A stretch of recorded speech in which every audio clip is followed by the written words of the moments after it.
નૈઋત્યનું ચોમાસું દેશમાં અધવચ્ચે અટવાઈ પડ્યું છે। સેટેલાઇટ ઇમેજ જારી કરીને કેન્દ્રીય હવામાન વિભાગે કહ્યું છે કે દેશમાં ચોમાસું અધવચ્ચે અટવાઈ પડ્યું છે। કેન્દ્રીય હવામાન વિભાગે કહ્યું હતું કે દેશમાં અત્યાર સુધીમાં જે વરસાદ પડવો જોઈએ એટલે જૂનના મધ્ય ભાગ સુધીમાં એમાં 28%નો કાપ છે। આજે કેન્દ્રીય હવામાન વિભાગે કહ્યું છે કે 40%નો કાપ છે। કેન્દ્રીય હવામાન વિભાગે જે તસવીર અત્યારે જારી કરી છે સેટેલાઇટ ઇમેજ, એમાં ગુજરાત, રાજસ્થાન, મધ્યપ્રદેશ, મહારાષ્ટ્ર, કર્ણાટક આ તમામ રાજ્યો પરથી વાદળો સંપૂર્ણપણે ગાયબ છે। આ સૌથી મોટો ગંભીર મુદ્દો છે। હવામાન વિભાગે પણ એના ઉપર મહોર મારી દીધી છે। અલ નીનોનો પ્રભાવ દેખાવાની શરૂઆત થઈ ચૂકી છે।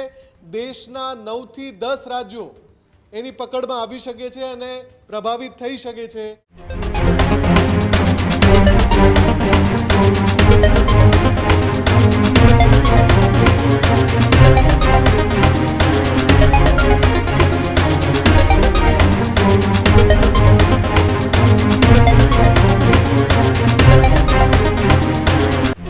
રાજ્યમાં વિધિવત રીતે આમ તો ચોમાસું બેસી ગયું એવું કહી શકાય, પરંતુ આજે પણ વાદળછાયું વાતાવરણ ખાલી જોવા મળી રહ્યું છે અને હવે હવામાન વિભાગ જે છે તે મોટું અપડેટ આપી રહ્યા છે। ચોમાસા અંગે કેન્દ્રીય હવામાન વિભાગે સૌથી મોટું અપડેટ આપ્યું છે। ચોમાસું આગળ વધતું અટક્યું હોવાનો દાવો કેન્દ્રીય હવામાન વિભાગે કર્યો છે। ચોમાસા દરમિયાન વરસાદની અંદર 40%નો ઘટાડો નોંધાયો છે। દેશભરમાં ચોમાસું આ વર્ષે સૌથી નબળું હોવાનું સ્પષ્ટ થઈ રહ્યું છે। કેન્દ્રીય હવામાન વિભાગની તાજી તસવીરે પણ ચિંતામાં મૂક્યા છે સૌ લોકોને। 17મી જૂનથી તાજી તસવીરોમાં વાદળો જાણે કે ગાયબ થઈ ગયા હોય તેવા દ્રશ્યો છે। 17મી જૂનની તસવીરમાં પણ ગુજરાત અને મહારાષ્ટ્રમાં પણ વાદળો ન દેખાયા। મધ્યપ્રદેશ, રાજસ્થાન અને કર્ણાટક પર પણ વાદળો નહિવત જોવા મળ્યા। દેશના 723 જિલ્લા પૈકી માત્ર 103 જિલ્લામાં જ સામાન્ય વરસાદ નોંધાયો છે। અલ નીનો હવે સુપર અલ નીનો બનીને વેરી રહ્યો છે તબાહી। 17મી જૂન સુધીમાં પણ ગુજરાત ન પહોંચ્યું નેતૃત્વનું ચોમાસું, જ્યારે 18મી જૂનથી 5 જુલાઈ સુધી ગુજરાતમાં પહોંચી શકે છે ચોમાસું। ચોમાસું ગુજરાતમાં ખૂબ મોડું પહોંચે તેવી સંભાવનાઓ હાલ જોવા મળી રહી છે। ત્યારે ચોમાસા અંગે કેન્દ્રીય હવામાન વિભાગે સૌથી મોટું અપડેટ આપી દીધું છે। ચોમાસું આગળ વધતું અટક્યું છે આ વાતનું સ્પષ્ટીકરણ હવામાન વિભાગ છે, કેન્દ્રીય હવામાન વિભાગ છે તેમણે કહ્યું છે। જો કે જૂન મહિનો હવે અડધો પૂર્ણ થઈ ચૂક્યો છે। જૂન મહિનો પૂર્ણ અડધો થતાની સાથે જ ગુજરાતમાં વિધિવત રીતે ચોમાસી બેસી જવી જોઈએ।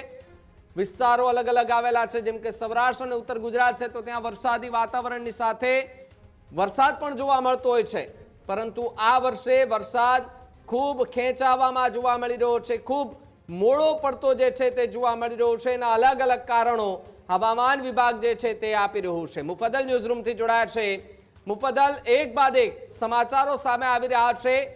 અલ નીનોની ચર્ચા વચ્ચે સુપર અલ નીનો જે છે તે સૌથી મોટું ખતરાનું કારણ અત્યારે બનતો જોવા મળી રહ્યો છે। ગુજરાતની અંદર જૂન મહિનો પૂર્ણ થવા આવ્યો છે, આમ તો અડધો પૂર્ણ થઈ ગયો, અડધો બાકી રહ્યો છે। હજુ સુધી એવા વિસ્તારોમાં વરસાદ પણ નથી પડ્યો। ભાવિક, દેશની સૌથી મોટી જે મેટેરિયોલોજીકલ એજન્સી છે એટલે કે કેન્દ્રીય હવામાન વિભાગ, એણે હવે પુષ્ટિ કરી છે કે નૈઋત્યનું ચોમાસું દેશમાં અધવચ્ચે અટવાઈ પડ્યું છે। ન્યૂઝરૂમ છેલ્લા એક સપ્તાહથી આ અહેવાલ બતાવે છે, સુપર અલ નીનોના પ્રભાવની વાત કરે છે। આંતરરાષ્ટ્રીય એજન્સીઓના અહેવાલને ટાંકીને, હવામાન નિષ્ણાંતોને ટાંકીને આ વાત કરે છે। હવે જે આપણો ઉપગ્રહ છે, સ્વદેશી ઉપગ્રહ, એ ઉપગ્રહના માધ્યમથી સેટેલાઇટ ઇમેજ જારી કરીને કેન્દ્રીય હવામાન વિભાગે કહ્યું છે કે દેશમાં ચોમાસું અધવચ્ચે અટવાઈ પડ્યું છે। નૈઋત્યનું ચોમાસું 4થી જૂને કેરળમાં પહોંચી ગયું હતું, પણ 15મી જૂન સુધી ના તો એ મહારાષ્ટ્ર પહોંચ્યું ના ગુજરાત પહોંચ્યું। હજુ પણ આપણે 17મી જૂને ઊભા છીએ અત્યારે જ્યારે રિપોર્ટ પ્રસારિત કરી રહ્યા છીએ। 18મી જૂનથી 5 જુલાઈ સુધીની ડેડલાઇન કેન્દ્રીય હવામાન વિભાગે આપી છે। સૌથી ગંભીર બાબત જેના ઉપર આપણે પ્રકાશ ફેંકવો જોઈએ એ છે કે આની પહેલાના રિપોર્ટમાં કેન્દ્રીય હવામાન વિભાગે કહ્યું હતું કે દેશમાં અત્યાર સુધીમાં જે વરસાદ પડવો જોઈએ એટલે જૂનના મધ્ય ભાગ સુધીમાં એમાં 28% કાપ છે. આજે કેન્દ્રીય હવામાન વિભાગે કહ્યું છે કે 40% કાપ છે, એટલે કે સરેરાશ કરતાં 40% ઓછો વરસાદ મધ્ય જૂન સુધીમાં આખા દેશમાં પડ્યો છે. હવે જે મેં આની પહેલાં કહ્યું કે 18મી જૂનથી 5મી જુલાઈ સુધીની એક નવી તારીખની ટ્રેકલાઇન જાહેર કરી છે કે જેની અંદર અલગ અલગ રાજ્યોમાં ચોમાસું પ્રવેશે એવું કેન્દ્રીય હવામાન વિભાગને આશા છે. આશા એટલા માટે કે અગાઉનું અનુમાન ખોટું પડ્યું છે. અગાઉ હવામાન વિભાગે જ કહ્યું હતું કે 15 અથવા 16 જૂને ગુજરાતમાં ચોમાસું દસ્તક દઈ દેશે. 17મી જૂને આપણે ઊભા છીએ, ચોમાસું વિધિવત રીતે ગુજરાત નથી પહોંચ્યું. હવે 18મી જૂનથી 5 જુલાઈ વચ્ચેની ડેડલાઇનમાં જે રાજ્યોના નામ છે એમાં ગુજરાતનો સમાવેશ થાય છે. બીજી સૌથી અગત્યની વાત, કેન્દ્રીય હવામાન વિભાગે જે તસવીર અત્યારે જારી કરી છે, સેટેલાઇટ ઇમેજ, એમાં ગુજરાત, રાજસ્થાન, મધ્યપ્રદેશ, મહારાષ્ટ્ર, કર્ણાટક આ તમામ રાજ્યો પરથી વાદળો સંપૂર્ણપણે ગાયબ છે. ચોમાસાના વાદળોનો જે ઘેરો દેખાવો જોઈએ એ વાદળોનો ઘેરો સંપૂર્ણપણે ગાયબ છે. 2 દિવસ પહેલાં પણ ન્યૂઝરૂમે અહેવાલ બતાવ્યો હતો સેટેલાઇટ ઇમેજના આધારે જ કે ચોમાસાના વાદળો જે અત્યારે ઘેરાવા જોઈએ એ નથી ઘેરાઈ રહ્યા. અહીંયા ચિંતા ઘેરી બની રહી છે, વાદળો ઘેરા નથી બની રહ્યા.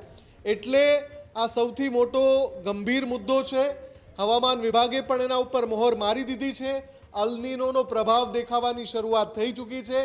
દેશના 9 થી 10 રાજ્યો એની પકડમાં આવી શકે છે અને પ્રભાવિત થઈ શકે છે.